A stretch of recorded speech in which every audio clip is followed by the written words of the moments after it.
Day 3 of the MP swearing in came with one question. Where did some of you sleep last night? Did people really sleep in their homes, or are many of you still bachelors surviving on vibes? Because this morning at the National Theatre, it seemed most people were recovering from hunger. Everywhere you turned, people were chewing something. In one corner, one woman selling breakfast decided to eat part of her food. Across every corner, chicks were moving left, right and center. Others decided to share. Namwe economy, mujilaba. But anyway, now that we have a new parliament, perhaps they will debate issues that improve the economy. We hope they will not be a house of deals, but rather a house of the people. Today marked the final day of MPs being sworn in, but for business people who had targeted politicians and supporters, business was slow. Whenever a van carrying supporters appeared, the vendors would scramble like hunters spotting prey, each trying to secure at least one customer. One vendor even tried a trick by placing a heart onto someone's head, hoping they would feel guilty enough to buy it. Unfortunately, they quickly removed it before the sales trap could work. As our day went by, we met a self-declared head of paparazzi. But before we could proceed, we wanted to know more about his work or what exactly paparazzi even means to him. Paparazzi, it's a sport. What is a sport? Sport in focus. Sport in focus in a photograph. You graduate then, we spot you there on focus, you get there. Are you sober? Are you sober? Sober gumama chingambe mu Uganda, nze ndi musajja muganda, ate ongamba mu Luzungu, nze ndi muzungu, am I white? As he spoke, he even had people organizing him. Curious, we asked where he shops from. The answer he gave left us even more confused than before. Downtown, Amigo Boutique. Oh, Mr. Ofono Opondo, MP Older Persons, Eastern Uganda, Kasut, Kaligumite. But after leaving the media center, it appeared he had officially broken up with the media fraternity. Whereas we had admired his attire and we wanted to appreciate, he dodged our cameras. The message was clear. Anyway, congratulations.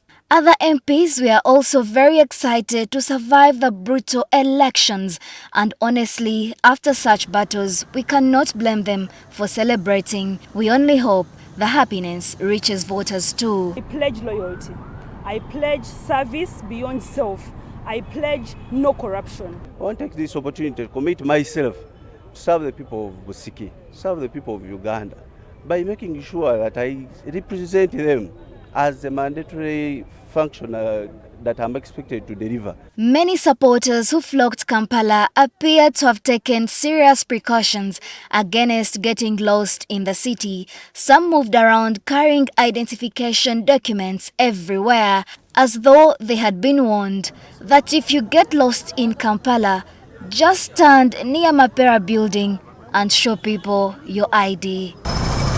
Others arrived dressed in all styles, others took grooming so seriously that their hairlines and beards looked trimmed using rulers, protractors and the entire mathematical sets. This looked like the exact 90-degree angle that they taught us in mathematics.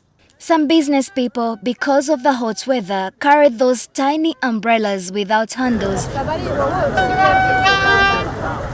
And by the way some posed confidently for cameras, it's like they wanted to show that they were fully sober. Security today was far more relaxed compared to earlier days. Some officers finally had time to enjoy their phones. Others, upon spotting people from their own districts dancing, decided to briefly join the celebrations themselves. After all, today was less chaotic. The dancing may not have been as energetic as during the first days, but the vibe never completely disappeared. Some of the dances required proper balance, not the type of footwork for people staggering from exhaustion. Different instruments came out, although one gentleman we requested to demonstrate seemed to struggle producing enough sound. Or is it how it's done?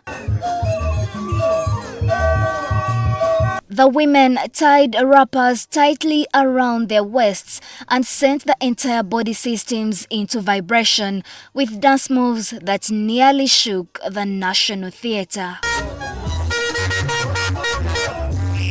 Some supporters eventually got tired of waiting for their MPs and entered what looked like a sleeping competition. Sitting upright, heads bent slightly forward, they slept with unbelievable stability. Not even noise could wake them up. Their neck control alone was superb. Those who could not manage sleeping while seated relocated to the grass and slept peacefully there instead.